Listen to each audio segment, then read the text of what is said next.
Do'stlar, vizit bilan buni motorni ko'rgan kelgan edik. Bunda nima bo'layapti ekan? Ular to'kka suqqan paytda, ishlagan paytda ding to'xtab qolyapti. Qandaydir nimadir ushlab qo'ygan. Bunga biz sabab deb bildik. Mana kirchatkaga mana yerga musor to'planib qolishini. Ochib ko'rganimizda unchalik musor yaxshi to'planmadi, faqat bu korpusga tegish sal tegib sirg'alish bor ekan. Endi ikkinchi sababi mana uning ichida membrananing ichida umuman havo qolmagan ekan. Shuga endi havoni damlaymiz. Kirchatkalarni tozalab qaytadan yig'amiz, to'g'ri ishlab ketish kerak. Kuzatib borasizlar. Do'stlar, reglovkani qilib oldik. Xudo xolasa motorimizni ishlashi yaxshi.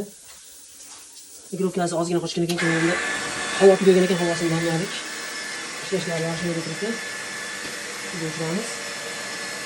Zaxirani damlab o'chyapti. Holati yaxshi. Endi yoqamiz qaytadan.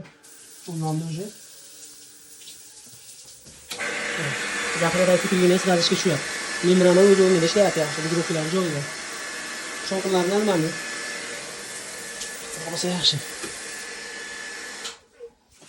Motorimiz xudosa sog'lom ishladi. Reglovkalarimiz joyiga keldi do'stlar. Xulosa, motorda slavish oqim bilan ishlamay to'xtab qolish sababi kirchatkaga musor yig'iladi. Kirchatkani yechasizlar, musor tozalaysizlar, qaytadan yoqasizlar.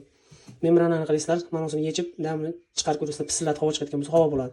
Havo bo'lmayotgan bo'lsa nasosda borigacha damlab qo'yilish kerak. Undan keyin ishlatib ko'riladi. Ishlab ko'rilgandan keyin suv vaqtida o'chib, vaqtida yonsa yaxshi.